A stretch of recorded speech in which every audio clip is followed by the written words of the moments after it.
Hi hello guys very good morning. So ಇವತ್ತು vlog actually ಬೆಳಗ್ಗೆಯಿಂದನೇ start ಮಾಡಿದ್ದೀನಿ. ಇವತ್ತು actually lazy Friday ಅಂತ ಹೇಳ್ಬೋದು. ಸೊ ಟೈಮ್ ಕೂಡ ತುಂಬ ಕೆಟ್ಟದಾಗೆ ಸ್ಟಾರ್ಟ್ ಆಯಿತು. ಇವತ್ತೇನಂದರೆ ಮಿಕ್ಸಿ ಕೂಡ ರಿಪೇರಿ ಆಗೋಯ್ತು. ಬೆಳಗ್ಗೆ ಟಿಫನ್ ಏನು ಮಾಡಬೇಕು ಅಂತಲೂ ಗೊತ್ತಾಗಲಿಲ್ಲ. ಚಪಾತಿ ಮಾಡಿ ಚಟ್ನಿ ಮಾಡೋಣ ಅಂದರೂ ಮಿಕ್ಸಿ ಇಲ್ಲ. ಸೊ ಏನಾದರೂ ರೈಸ್ ಬಾತ್ ಮಾಡೋಣ ಅಂದರೂ ಶುಂಠಿ ಬೆಳ್ಳುಳ್ಳಿ ಪೇಸ್ಟ್ ಮಾಡ್ಕೊಳಕ್ಕೂ ಮಿಕ್ಸಿ ಇಲ್ಲ. ಸೊ ಇವತ್ತು ಮಿಕ್ಸಿ ಇಲ್ದಿರ ಆ್ಯಕ್ಚುಲಿ ಮನೇಲಿ ನಾನು ಏನೂ ಮಾಡಲೇ ಇಲ್ಲ. ರಿತಿಕ್ಷನ್ಗೆ ಇವತ್ತಿಂದ ಸ್ಕೂಲ್ ಕೂಡ ಸ್ಟಾರ್ಟ್ ಆಯಿತು. ಇವತ್ತು ಆ್ಯಕ್ಚುಲಿ ಅವಳಿಗೆ ಹೋಟೆಲಲ್ಲೇ ತಿಂಡಿ ಕೊಟ್ಟು ಕಳಿಸಿದ್ದೀನಿ. ಇನ್ನು ನಮಗೆ ನೋಡ್ತಿರಬಹುದು ರಾತ್ರಿದು ಅನ್ನ ಮಿಕ್ಕಿತ್ತು. ಸೊ ಏನೋ ವೇಸ್ಟ್ ಮಾಡೋದು ಬೇಡ ಅಂತ ಹೇಳಿ ಸೊ ಪೊಂಗಲ್ ಮಾಡಿದ್ದೆ ರಾತ್ರಿ ಅನ್ನ ಎಲ್ಲ ಹಾಕಿ. ಯಾಕೆಂತ ಹೇಳಿದ್ರೆ ನನಗೆ ಸಾಮಾನ್ಯ ಜಾಸ್ತಿ ವೇಸ್ಟ್ ಮಾಡೋಕ್ಕೆ ಇಷ್ಟ ಆಗಲ್ಲ. ಈಗ ಮಧ್ಯಾಹ್ನದ ಅಡುಗೆಗೆ ಆ್ಯಕ್ಚುಲಿ ಲೋಕಿ ಮನೆ ಹತ್ರ ಹೋಗಿ ನೋಡಿಕೊಂಡು ಮಿಕ್ಸಿ ರಿಪೇರಿ ಕೊಟ್ಟು ಬಂದಿದ್ದಾನೆ ನೈಟೆ. ಅದು ತೊಗೊಂಡ್ಬಂದರೆ ಏನಾದರೂ ಸಾಂಬಾರು ಮಾಡಬೇಕು. ಇನ್ನು ನಾಳೆಗೆ ಆ್ಯಕ್ಚುಲಿ ಇವತ್ತೇ ರೆಡಿ ಮಾಡ್ತಾ ಇದ್ದೀನಿ. ಸೊ ನಾಳೆಗೆ ಅವರೆಕಾಯಿ ಸೀಸನ್ ಮುಗಿಯೋವರೆಗೂ ಇನ್ನೇನು ಇದ್ದೇ ಇದೆಯಲ್ಲ. ಸೊ ಚಿಲ್ಕ ಅವರೆಕಾಳು ನೆನೆಸ್ಬೇಕು. ಅವರೆಕಾಯಿ ಎಲ್ಲ ಎಲ್ಲ ಬಿಡಿಸಿ ಇಟ್ಟಿದ್ವಿ. ಸೊ ಈಗ ಅದನ್ನು ನೆನೆಯಕ್ಕೆ ಇಟ್ಬಿಟ್ಟು ಅಂಗಡಿಗೆ ಹೋಗಬೇಕು. ಇನ್ನು ಇವತ್ತಿನ ಬ್ಲಾಗಲ್ಲಿ ಆ್ಯಕ್ಚುಲಿ ಮನೆ ಹತ್ರ ಎಲ್ಲ ಲೈಟಿಂಗ್ಸ್ ಹಾಕಿದ್ದಾರೆ ನೆನೆ. ಅದನ್ನು ಕ್ಲಿಪ್ಪಿಂಗ್ಸ್ ತೊಗೊಂಬಂದಿದ್ದೀನಿ. ಸೊ ಕಂಪ್ಲೀಟ್ ಈಚೆ ಎಲ್ಲನೂ ಎಲೆಕ್ಟ್ರಿಷಿಯನ್ ವರ್ಕ್ ಮುಗ್ದಿದೆ ಗೈಸ್. ಲೈಟಿಂಗ್ಸ್ ಹೆಂಗೆ ಕಾಣಿಸ್ತಿದೆ ಅನ್ನೋದನ್ನು ತೋರಿಸ್ತೀನಿ ನೋಡಿ. ಎಲೆಕ್ಟ್ರಿಷಿಯನ್ ವರ್ಕ್ ಅಂತೂ ಮುಗೀತು. ಬಟ್ ಏನಂದರೆ ಸ್ವಿಚ್ಗಳು ಇನ್ನೂ ಹಾಕಿಲ್ಲ. ಯಾಕೆಂದರೆ ಇನ್ನೂ ಒಂದು ಕೋಟ್ ಪೈಂಟ್ ಹೊಡಿಬೇಕು. ಪೈಂಟ್ ಮಾಡಬೇಕಾದ್ರೆ ಸ್ವಿಚಸ್ಗೆಲ್ಲ ಆಗುತ್ತಲ್ಲ, ಹಾಗಾಗಿ ಒಂದು ನಿಮಿಷ ಅವರೆಕಾಯಿ ನೆನೆಸ್ಬಿಡ್ತೀನಿ. ಈ ಅವರೆಕಾಯಿ ಹೊಲದಿಂದ ಕಿತ್ಕೊಂಡ್ಬಂದು ಆ್ಯಕ್ಚುಲಿ ಏನು ಗೊತ್ತಾ, ಈ ಸಲ ಅವರೆಕಾಯಿ ಹೊಲದಲ್ಲಿ ಔಷಧಿ ಹೊಡೆದಿರೋದ್ರಿಂದ ಒಂದು ಚೂರು ಔಷಧಿ ಹುಳನೇ ಇರಲಿಲ್ಲ ಗೈಸ್. ತುಂಬ ಚೆನ್ನಾಗಿತ್ತು ಅವರೆಕಾಯಿ, ಟೇಸ್ಟು ಚೆನ್ನಾಗಿದೆ ಅವರೆಕಾಳ್ದು. ಸೊ ಸ್ವಲ್ಪ ಸಾಂಬಾರಿಗೆ ಎತ್ತಿಟ್ಕೋತೀನಿ. ಈಗ ಇಷ್ಟು ತಗೊಂಡಿದ್ದೀನಿ ನೆನೆಸೋಕ್ಕೆ. ಸೊ ಇವತ್ತಿನ ವ್ಲಾಗಲ್ಲಿ ಲೈಟ್ಸ್ ಹೆಂಗೆ ಕಾಣಿಸ್ತಾ ಇದೆ ಅನ್ನೋದನ್ನು ಶೇರ್ ಮಾಡ್ತೀನಿ ನಿಮಗೆ. ಹಾಗೆ ವಿಜಯ್ ಕುಮಾರ್ ಬ್ರೋ ಕೇಳಿದರು ನನಗೆ 30-40 ಸೈಟ್ ಮೆಷರ್ಮೆಂಟಲ್ಲಿ ಡೂಪ್ಲೆಕ್ಸ್ ಮನೆ ಕಟ್ಟಬೇಕು ಅಂದರೆ ಎಷ್ಟಾಗುತ್ತೆ ಅಂತ. ನಾನು ವಿತ್ ಇಂಟೀರಿಯಲ್ಲ ವಿತೌಟ್ ಇಂಟೀರಿಯಲ್ಲ ಅಂತ ಕಮೆಂಟ್ ಮಾಡಿದ್ದೆ. ಬಟ್ ಬ್ರದರ್ ನಾನು ಕೊಟ್ಟಿರೋ ಕಮೆಂಟ್ಗೆ ರಿಯಾಕ್ಟ್ ಮಾಡಿದ್ದಾರೆ, ಥ್ಯಾಂಕ್ಸ್ ಕೂಡ ಹೇಳಿದ್ದಾರೆ. ಬ್ರೋ ನೀವು ಎಲ್ಲ ಡಿಪೆಂಡ್ಸ್ ಬಂದು ನಮ್ಮ ಮೇಲೆ ಇರೋದು. ಮೆಟೀರಿಯಲ್ಸ್ ಅವ್ರಿಗೆ ಕೊಡ್ತೀವಿ ಅಂತ ಹೇಳಿದ್ರೆ ಐಟಮ್ಸ್ ಎಲ್ಲರೂ ಅಂತ ಹೇಳಲ್ಲ, ಕೆಲವೊಬ್ಬರು ಕಳಪೆ ಹಾಕ್ತಾರೆ, ಅವರು ಸೇವ್ ಮಾಡ್ಕೊತಾರೆ. ಇನ್ನು ನಾವು ತಂದುಕೊಟ್ಟಾಗ ಅಯ್ಯೋ ಅವ್ರು ತಾನೇ ತಂದುಕೊಡೋದು ಅಂತ ಬೇಕಾಬಿಟ್ಟಿಲ್ಲಿ ಮಾಡ್ತಾರೆ. ಈ ಥರ ನಡೆಯುತ್ತೆ. ಸೊ ಅಲ್ಲೇ ಒಬ್ಬರು ಇದ್ದು ಸೊ ಟೈಮಿಗೆ ಇದೇ ಥರ ಮಾಡಬೇಕು, ಇಷ್ಟ ಆಗಬೇಕು, ಸಂಜೆ ಆದಮೇಲೆ ಈ ಥರ ಎಲ್ಲ ಸೇವ್ ಮಾಡ್ಕೋಬೇಕು. ಆಮೇಲೆ ಸಿಮೆಂಟ್ ಎಲ್ಲ ಹೋಗ್ಬೇಕಾದ್ರೆ ಎಷ್ಟು ಬೇಕೋ ಅಷ್ಟು ಕಳಿಸ್ಕೊಳ್ಳಿ ಅಂತ ಹೇಳೋರಿದ್ದರೆ ನಿಜವಾಗ್ಲೂ ಸೇವ್ ಮಾಡ್ಕೊಬೋದು. ವಿತ್ ಇಂಟೀರಿಯಲ್ಲೇ ನೀವು ಒಂದು 30 lakhsಲ್ಲಿ ಮಾಡ್ಕೋಬೋದು. ಎಲ್ಲ ಅವ್ರ ಕೈಲಿ ಕೊಡ್ತೀನಿ ಅಂದರೆ ನಿಮ್ಮ ಕೈಲಿ 40 ಎಲ್ಲ 50 ಇದ್ರೂ ಸಾಲಲ್ಲ. ಡಿಪೆಂಡ್ಸ್ ನಮ್ಮ ಮೇಲೆ ಇರೋದು. ಅಂದಾಜು ನೀವು ಹೆಂಗೆ ಮಾಡ್ತೀನಿ ಅಂದರೂ 30 ಲಕ್ಷ ಇದ್ದರೆ ನಿಜವಾಗ್ಲೂ ವಿತ್ ಇಂಟೀರಿಯಲ್ಸು ಚೆನ್ನಾಗೇ ಮಾಡ್ಕೊಬೋದು. ಅದರಲ್ಲೂ ಕೂಡ ಸೇವ್ ಮಾಡ್ಕೊಬೋದು, 30 ಲಕ್ಷದಲ್ಲೂ ಉಳಿಸ್ಕೋಬೋದು. ಸೊ ನಿಮ್ಮ ಕ್ವಶನ್ಗೆ ಆನ್ಸರ್ ಸಿಕ್ಕಿದೆ ಅಂತ ಅಂದ್ಕೊಳ್ತೀನಿ. ಹಾಗೆ ಕೆಲವೊಂದ್ಸಲಿ ನಾನು ಬ್ಲಾಗ್ ಶೇರ್ ಮಾಡಿದಾಗ ನನಗೇನಾದರೂ ಹರ್ಟ್ ಆಗಿದರೆ ನಾನು ಅದನ್ನು ಶೇರ್ ಮಾಡಿರ್ತೀನಿ, ಅದು ತಲುಪೋರಿಗೆ ತಲುಪಿರುತ್ತೆ. ಲಾಸ್ಟ್ ವ್ಲಾಗಲ್ಲಿ ನಾನು ಶೇರ್ ಮಾಡಿದ್ದೆ, ನನ್ನ ರಿಲೇಷನಲ್ಲೇ ಕಳ್ಳಿ ಅಂತ ಹೇಳಿದ್ದಾರೆ. ನಂಗೆ ಅದು ತುಂಬ ಹರ್ಟ್ ಆಯಿತು. ಬಟ್ ನಾನು ಮಾತಾಡೋಕ್ಕೆ ಇಷ್ಟಪಡ್ತಾ ಇಲ್ಲ ಅಂತ ಹೇಳಿ ಅದು 1-2-3 ಜನಕ್ಕೆ ಸ್ಪ್ರೆಡ್ ಆದಮೇಲೆ ನನಗೆ ತುಂಬ ಹರ್ಟ್ ಆಗಿದ್ದು. ಅದು ಪರ್ಸ್ನಲಿ ಅದು ಗೊತ್ತಿದ್ರೂ ನಾನೇ ಸುಮ್ಮನೆ ಆಗಿಬಿಟ್ಟಿದ್ದೆ. ಬಟ್ ಈಗ ಅದು ಅವ್ರಿಗೆ ತಲುಪಿದೆ ಅಂತ ಅಂದ್ಕೊಳ್ತೀನಿ. ಮೇ ಬಿ ಅವ್ರಿಗೆ ಗೊತ್ತಾಗಿರಬಹುದು, ಗೊತ್ತಿಲ್ಲ ಎಕ್ಸಾಕ್ಟಾಗಿ.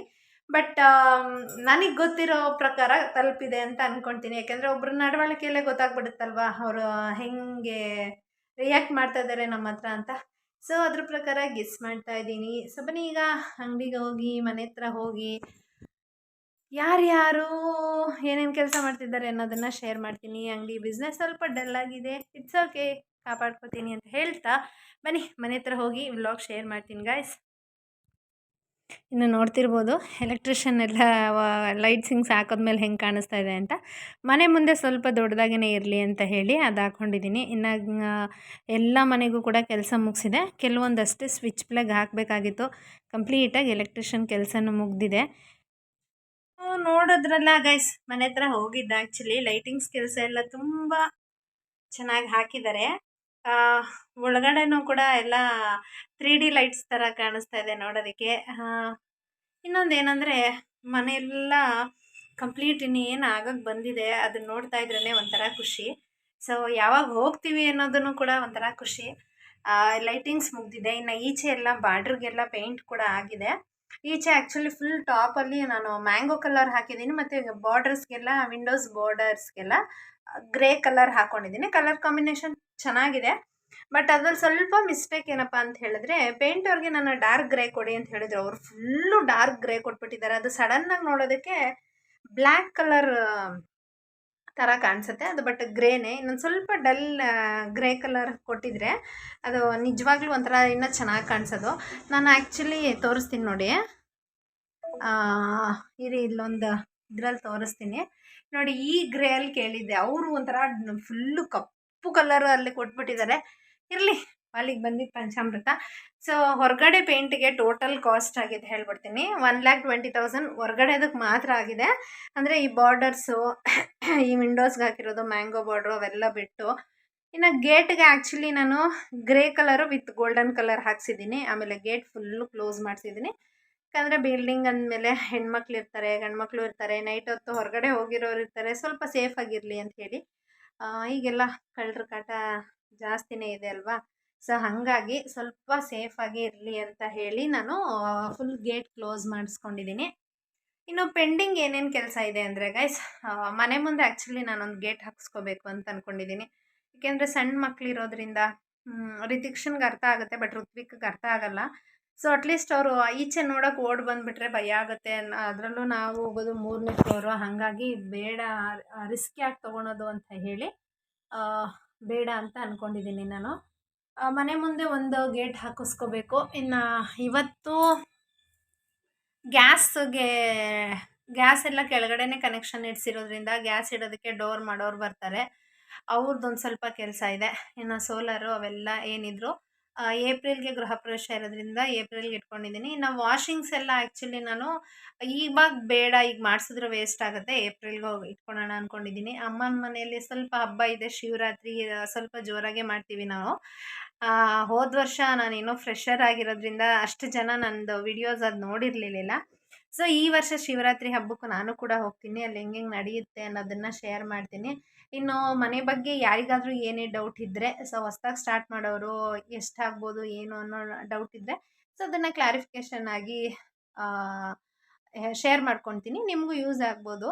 ಆಮೇಲೆ ಬೋರ್ವೆಲ್ ಹಾಕ್ಸಿದ್ದೀರಾ ಅಂತ ನನ್ನೊಬ್ಬರು ಕೇಳಿದರು. ಸೊ ಅವ್ರ ಹೆಸರು ನಾನು ಮರ್ತೋಗಿದ್ದೀನಿ. ಅದು ಕಮೆಂಟ್ ನೋಡಿ ಅವ್ರ ಹೆಸರು ಹೇಳ್ತೀನಿ. ಹೌದು ಸಿಸ್ಟರ್, ನಾನು ಬೋರ್ ಕೂಡ ಹಾಕ್ಸಿದ್ದೀವಿ. ಆಮೇಲೆ ಬೋರ್ ಕೊರ್ಸೋಕ್ಕೆ ಎಷ್ಟಾಯಿತು ಅಂತ ಕೇಳಿದರು. ಅದು ನಿಮಗೆ ನೀರು ಹೆಂಗೆ ಸಿಗುತ್ತೋ ಹಾಗೆ. ನಮ್ಗೆ ಆ್ಯಕ್ಚುಲಿ 80 ಅಡಿಗೆ ನೀರು ಸಿಕ್ತು. ನಾವು 250 ಅಡಿ ಕೊರ್ಸಿದ್ವಿ. ಸೊ ಬೋರ್ ಕೊರ್ಸೋದಕ್ಕೆ ಆ್ಯಕ್ಚುಲಿ ನಮ್ಮದು 46,000ನೋ 56,000ನೋ ಆಗಿತ್ತು. ಅಡಿ ಲೆಕ್ಕ 100 ಅಡಿ ಆದಮೇಲೆ 20 ರೂಪಾಯಿ ಜಾಸ್ತಿ ಮಾಡ್ತಾರೆ. ಫಾರ್ ಎಕ್ಸಾಂಪಲ್ ಇವಾಗ ಅಡಿಗೆ 100 ರೂಪಾಯಿ ಅಂತ ಇರುತ್ತೆ ಅಂದ್ಕೊಳ್ಳಿ. 80 ಅಡಿವರೆಗೂ 100 ಅಡಿವರೆಗೂ ಒಂದೇ ರೇಟ್. ಅದು 100 ರೂಪಾಯಲ್ಲೇ 100 ಅಡಿ ಕೊರಿತಾರೆ. ಆಮೇಲೆ 100 ಅಡಿ ಮೇಲೆ 120 ರೂಪಾಯಿ ಸ್ಟಾರ್ಟ್ ಮಾಡ್ತಾರೆ. 200 ಅಡಿವರೆಗೂ. 200 ಅಡಿ ಆದಮೇಲೆ ಮತ್ತೆ 210ರಿಂದ 300ವರೆಗೂ ಮತ್ತೆ 20 ರೂಪಾಯಿ ಈ ಥರ ಜಾಸ್ತಿ ಮಾಡಿಕೊಂಡೇ ಹೋಗ್ತಾ ಇರ್ತಾರೆ.